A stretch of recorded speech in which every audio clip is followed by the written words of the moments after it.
Atasan mau killer kayak gimana pun, kalau gajinya gede saya akan bertahan. Jadi kesimpulannya adalah kita semua matre.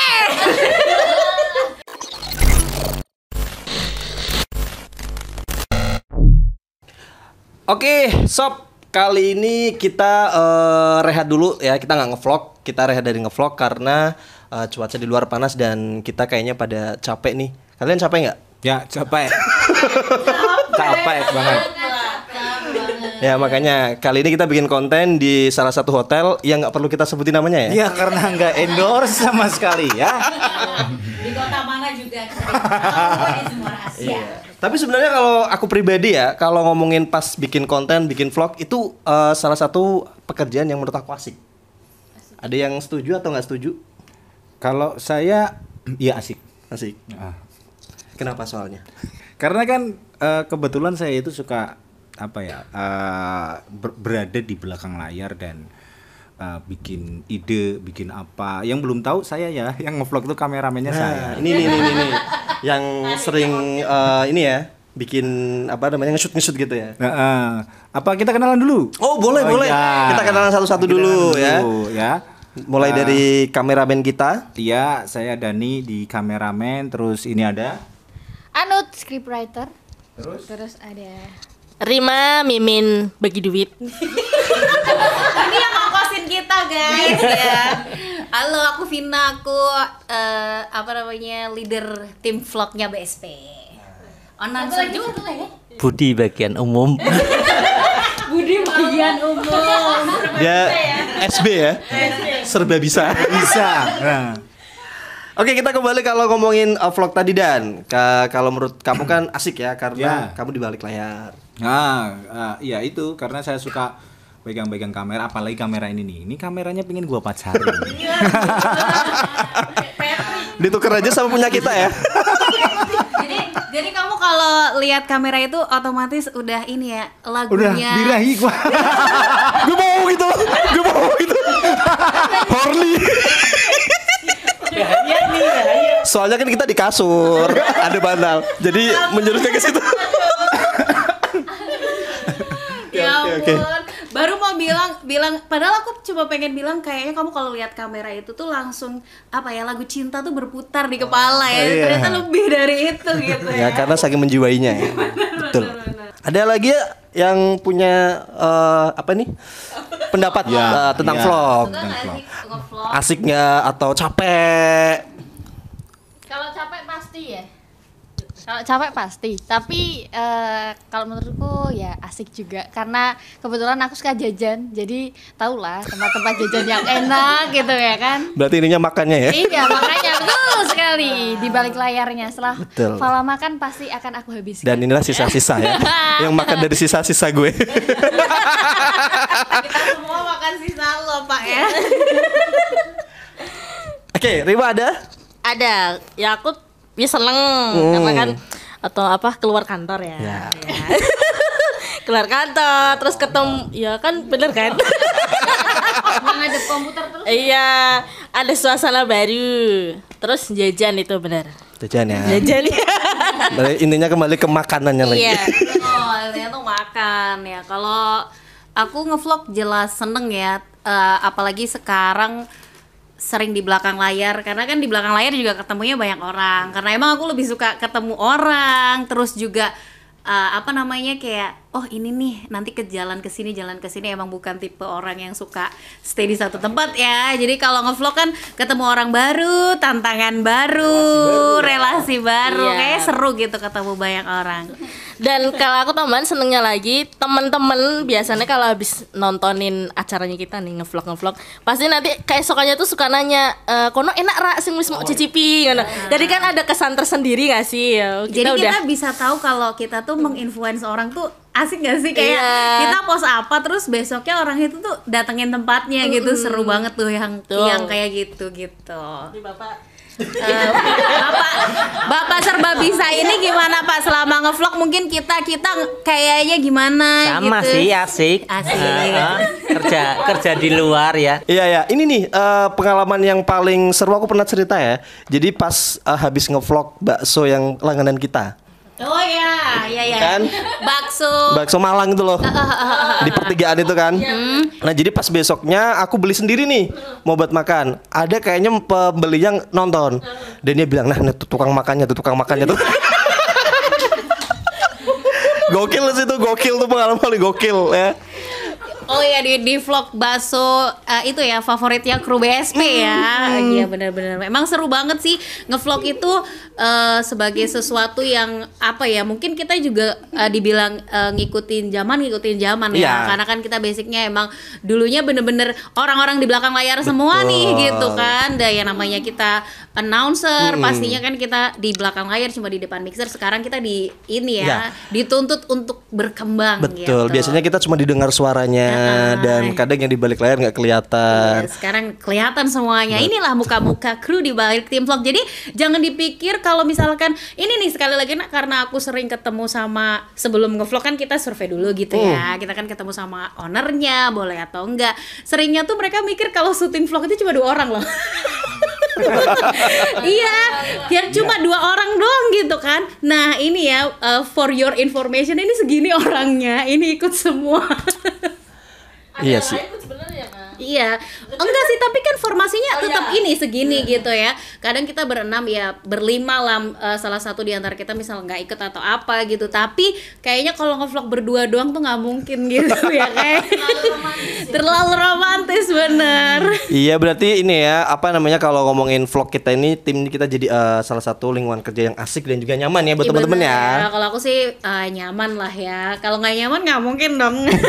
betul. Oke, kalau ngomongin kerjaan nih ya, kerjaan kita kan sebagai pekerja ya, maksudnya kita karyawan, terus kita juga konten kreator juga gitu kan ya. Nah, kalau teman-teman ini ada nggak apa unek-unek pengen nggak sih kayak kerja di tempat perusahaan ternama atau pengen jadi pengusaha sebenarnya gitu ya? Oh gitu ya. Kalau aku pribadi, kayaknya aku tuh pernah denger nggak tahu lupa dari siapa. Kayaknya tuh pernah ada kalimat kayak nggak mungkin semua orang itu jadi pengusaha gitu kan. Nah salah satunya saya. saya ngerasa kayak aku tuh ngerasa kalau aku tuh nggak punya jiwa untuk menjadi pengusaha atau dagang lah istilahnya kayak gitu ya. Apalagi kan bukan bukan keturunan dari yang punya warisan usaha seperti gitu kan. Mungkin kalau nerusin doang boleh lah ya. Nerusin kekayaan ortu ya. Tapi kayaknya kalau dadar gitu ya mulai dari awal kayak enggak sih, tapi lebih punya mimpi kerja di perusahaan ternama. Kalau aku ya. Karena kan kita kan ketemu nih ngevlog ketemu sama pengusaha ya kan. Apalagi kan mereka yang udah punya nama, udah punya apa namanya kayak semacam brand yang besar gitu kan ya. Kalau aku pribadi sebenarnya pengen banget usaha. Usaha karena aku tuh udah dari pertama kerja itu udah ikut orang ya, ibaratkan ikut perusahaan, ikut orang, tapi lebih kayaknya pengen banget jadi pengusaha, tapi nggak tahu kapannya. Kita doa sama-sama. Iya. Amin. Amin ya. Oke. Kalau kameramen gimana kameramen nih? Kalau saya lebih ke definisi pengusahanya dulu. Nah, kalau pengusaha berarti kan orang yang terus berusaha. Entah berhasilnya kapan kita tidak tahu, namanya juga pengusaha. Boleh, makan nih. Udah lupa. Kesel ya. Tapi kalau berarti kita pengusaha dong, karena kita tahu pengusaha. Kita nggak tahu suksesnya kapan, makanya disebut pengusaha. Kalau orang yang sukses kan sudah, dia itu seorang yang sukses gitu kan. Itu orang sukses, Elon Musk, orang sukses. Siapa lagi, Bill Gates, orang sukses gitu. Pengusaha ya kita. Iya, berusaha. Orang yang berusaha terus tapi nggak tahu suksesnya kapan. Nggak gitu juga, Pak. Tapi kalau suruh milih ya, saya lebih baik berwira swasta. Nah, kenapa? Karena wira swasta itu tidak ada deadline, tidak ada jam kerja gitu kan. Terus freedom lah, freedom, kita mau bangun siang juga nggak apa-apa gitu kan, mau tutup juga nggak apa-apa, terserah kita. Ngantuk. Nah, karena kata Bob Sadino juga kan, sekecil apapun usahamu itu kamulah bosnya gitu. Nah, makanya saya ingin menjadi wirausaha. ya walaupun cuman dagang cilok nggak apa-apa. Ya. Punya Punya sendiri yang penting. Kalau ngomong Kalau aku karena harus di deadline, karena saya orang yang double, jadi lebih memilih jadi karyawan di perusahaan ternama. Gajinya gede. Iya dong, kayak kita happy di zona nyaman. Aduh. Betul sekali. Mbak Mimin apa nih Mbak Mimin? Ngantuk, guys. Bar makan habis ngantuk. Kalau aku ya jujur pengennya ambil sama kayak Mas Dani, wirausaha. Soalnya sebenarnya sungkan dikongkon. Iya mau disuruh. Iya. Dari Iya.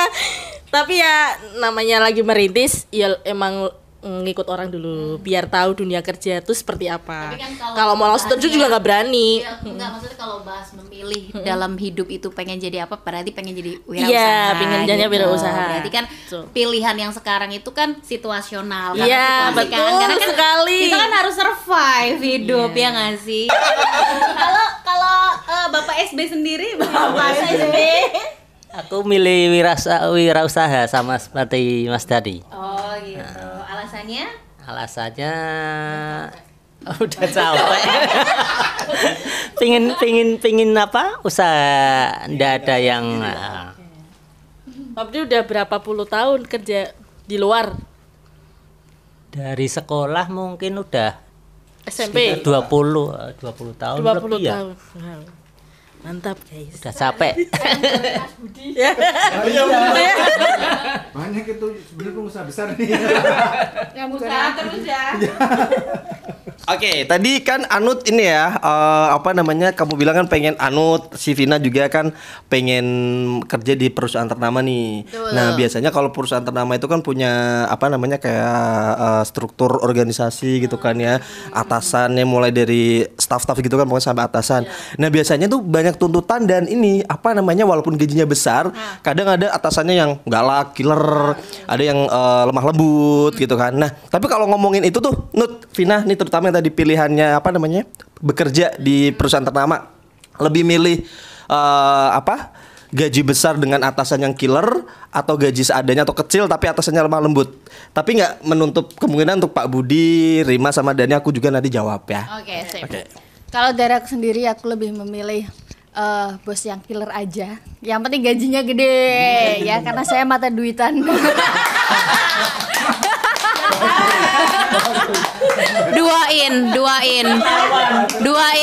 Duain. Atasan mau killer kayak gimana pun kalau gajinya gede saya akan bertahan. Saya akan bertahan. Mau dia killer kayak gimana pun saya nggak peduli ya, karena saya mata duitan dan saya materialistis abis. Jadi kalau atasan lemah lembut gajinya kecil, sorry say, nggak dulu. Nggak butuh yang lembut-lembut. Kebutuhan banyak tidak akan bisa kamu penuhi hanya dengan lemah lembutmu. Kita jajan nggak pakai lemah lembut mereka ya. Benar. Gue kesalahan nangkep ya. Karena gini ya, karena gini, menurut aku yang namanya kerja tuh kita kan nggak bisa milih enak semua di kita ya, namanya kerja susah pasti kerja gitu. Atasan killer udah biasa gitu, karena ya atasan killer pasti punya alasan gitu kan. Kalau kita kerjanya bener, masa dia mau marah-marah terus kan nggak mungkin. Ya, betul. We still can handle atasan killer. Tapi kalau atasannya lemah lembut dan udah peraturan perusahaan gajinya kecil kan nggak bisa kita rubah ya nggak sih. Mau kita rayu kayak gimana dia, gaji kita segitu aja say. Jadi enggak ya. Tas dari jauh. Jadi kesimpulannya cewek-cewek BSP mata duitan semua. Bener kan? Bener kan? Bener kan? Bener kan? Iya, iya. Semua butuh duit, skincare udah naik terus ya. Cuan, apalagi Iya, kalau tuh. kita lihat all shop ya kan. Waduh. Hiburan, semua butuh cuan say. Iya, rasanya tuh ingin check out tanpa mikir-mikir. Iya nggak? Nutut, kita baru check in, check outnya besok. Kita baru check in. Ngapain? Saya jawab. Jawab nggak? Oh, Jawab. atasan killer atau apa namanya gaji atasan yang lemah lembut. tapi gajinya gede gitu kan. Wah, atasan lemah lembut gajinya gede dong. Enggak dong. Lemah lembut tuh gajinya kecil. Nggak ada. Atasannya istri lo sendiri. Tapi sebenarnya atasan yang lemah lembut itu emang kebanyakan gajinya kecil karena mungkin mereka juga ngerasa salah kali ya. Oh iya. Biar nggak mental. Iya dong. Iya. Nggak ada pressingnya ya. Iya, udah gajinya kecil, mereka killer, ya nggak ada bawahannya dong, ya nggak sih? Kayak itu tuh udah semacam satu paket lah, udah keniscayaan. Kalau misal gaji kecil pasti bosnya baik, jadi kita kayak, tapi bosnya baik nggak buat gue? Iya. Ya, kalau suruh milih lebih baik ke atasan killer atau yang bosnya galak, nggak apa-apa galak. Toh nanti juga ada sisi baiknya. Biasanya orang galak itu sisi baiknya pasti dia itu sering ngeraktir, ngasih hadiah gitu. Orang galak biasanya gitu. Iya, cuman mungkin mereka emang terlatih disiplin aja ya. Kan logikanya gini, kalau aku mikirnya gini, orang yang jadi atasan killer di perusahaan yang berani bayar gede berarti kan dia kompeten. Ya nggak sih, dia Ya. responsibel sama kerjaannya, dia bagus di kerjaannya, makanya dia dipilih gitu kan. Nggak mungkin orang killer tuh asal marah-marah gitu, nggak mungkin. Kalau kita kerjanya bener, sekiller apapun atasan kayaknya fine lah. Apalagi tiap akhir bulan nunggu transferan ya kan, wah gajinya gede gitu. Betul. Jadi untuk atasan killer ini kayaknya si atasan ini punya ini ya, tanggung jawab besar ya. Oh, karena mungkin dia juga ke pressure kan. Coba Pak. Iya, Bapak gimana Pak? Dia mah nggak ngaruh kayaknya. Dia nggak mau atasan killer atau lemah lembut sama aja, responnya tuh ini banget pasif tuh nggak sih? Gimana Pak? Pilih tetap atasan killer. Woi, Oh, iya. Ini makan duitan semua. Ada gimana? Ya, kalau aku Soalnya sama kebutuhan. betul ya. Jadi yang ya tadi kayak kita discuss tadi ya, ibaratnya kalau misalkan atasan killer gaji gede kan, apapun yang misalkan kayak misalkan atasan marahin kita ataupun ngepres kita, pasti beliau ini punya maksud dan tujuan yang baik gitu ya. Biar penghasilan kita tetap gede gitu ya. Jadi nanti kalau atasan kalian tiba-tiba lemah lembut, berarti gaji kamu mau turun. Bener gak? Bener banget, karena dia ngerasa salah. Jangan, harus killer. Oh iya. Jadi kesimpulannya adalah kita semua matre. Enggak sih lo, realistis ya. Kan zaman sekarang juga banyak sih orang yang double job untuk memenuhi kehidupan. Karena sekarang tuh serba mahal nggak sih Pak? Ya nggak sih? Nggak apa-apa lah ngadepin bos killer doang. Yang penting mah dapur ngebul ya. Betul. Bu Mimin kayaknya belum jawab nih. Lebih milih mana nih? Nggak suka disuruh ya. Kalau dia katanya, gue pengen jadi atasan yang killer kan. Beda sendiri ya. Apa ya? Ya karena dia pegang duit. Harus killer. Iya. Wis. Milih apa? Memikirkan ini. Milih apa? Oh ya. Kalau Geler atau nggak geler? ngelek killer sih. Enggak. Killer gaji gede atau baik tapi gaji kecil. Lebih pilih killer gaji gede sih. Tetep Tetap aja. ya. Karena UUD Apa ujung-ujungnya duit. Bener gak sih? Iya kan? Realistis say, itu nggak ada apaan lemah lembut. Lemes guys. Lemes, nggak ada lemes guys. Iya bener. Nah, Buat para bos-bos, lebih baik kalian killer sama anak buah daripada lemah lembut sama anak buah. Tapi syaratnya satu, berani bayar gede. Udah galak-galak gaji kecil lah, pergilah. Dari hati banget ya, Bu ya. bener. Dari hati dong, ya kan? Ya tapi intinya sih yang penting buat kalian nih, buat para pekerja ya, jangan sampai ngeludah di sumur yang airnya kalian minum. Iya. Paham gak maksudnya? Paham. Kalau bahasa Inggrisnya itu don't shit where you eat. Yeah. Jadi kalian tuh ibarat kata ya jangan ngeluh-ngeluh di tempat kerjaan kalian, yang di tempat kalian tuh cari makan di situ gitu. Jadi kalau emang nggak suka, kalau emang toksik, ya udah. Gitu. Betul. Nah, ngomongin toksik nih. Ngomongin toksik terus kita nyambung sama ke lingkungan kerja ya. Biasanya kalau di lingkungan kerja kan tuh banyak apa teman-teman atau karyawan yang kadang baik, ada juga yang toksik ya. Nah, kalau enggak. Kalau menurut teman-teman nih, pertemanan yang toksik nih atau teman yang toksik itu yang kayak apa sih? Siapa dulu yang mau jawab nih? Pertemanan, jangan sebut merek tapi ya. Iya ya, siap. Pertemanan yang toksik itu berarti Ntar dulu deh, ini temen atau lingkungan kerja nih? Kita ke lingkungan kerja dulu karena kan kita Oke, tadi masih ngomongin kerja ya. Circle Dunia kerja. apa ya? Saya belum punya jawaban. Oh my god. Menyerah ya. Maksudnya toksik itu apa? Cewek itu lebih apa ya? Lebih susah untuk mengutarakan perasaannya. Beda sama cowok. Kalau cowok sering lingkungan yang toksik itu seperti apa? Kalau menurut saya sendiri ya. Bentar bos. Tadi Pak Budi belum tahu yang dimaksud toksik itu kayak apa bos? Oh, toksik itu berarti Jelasin Mas dulu. Budi. Jadi kalau masuk ke ruangan itu dada kita sesak gitu. Itu beda. Paru-paru dong. Intinya sebuah lingkungan yang apa ya? Yang bisa membuat mental kita itu menjadi down, bisa terus menambah keburukan di dalam diri kita itu kan toksik. Kalau misalnya kita dulu kita itu seorang yang baik hati ya kan, suka menolong, dermawan, gemar menabung. Tiba-tiba kita kerja di suatu perusahaan, terus dari situ kita jadi jahat gitu sama orang, jadi enggak simpati. Atau lebih simpelnya mungkin setelah ada di lingkungan itu tuh kita jadi kayak gampang marah, jadi pendendam. Mungkin tidak di tempat kerja itu, tapi dibawa ke rumah gitu loh. Emosinya tuh sampai ke rumah, that's toxic gitu loh Mas Budi. Kayak meracuni banget sampai membebani dibawa ke rumah. Jadi kita kehilangan diri kita yang dulunya enjoy, fun. Mungkin kayak gitu kali ya, walaupun tidak merubah kita gitu kan. Itu Pak Budi ya. Oke, jadi jawabannya Tadi kan masih jelasin toksik. Namanya jelasin toksik dulu. Tadi kan sebuah lingkungan yang kalau anak zaman sekarang Gen Z ya, Gen Y yang era ke Gen Z sudah tahu lingkungan toksiknya seperti apa. Tapi kalau Gen Y yang sudah ketuaan mungkin sudah enggak. Gimana tadi pertanyaannya? Menurut kamu temen yang toksik itu gimana? Tadi kan penjelasan toksik udah nih. Teman kerja nih ya. Kita teman kerja ya. Ya, kita kan ngomonginnya dunia kerja Pak. Kalau bestie aku kamu nggak tahu. Jadi kita ngomonginnya yang kita tahu aja, kita sama-sama tahu. Kita lagi deep talk bukan sintren. Tapi ini dua orang ya gila banget.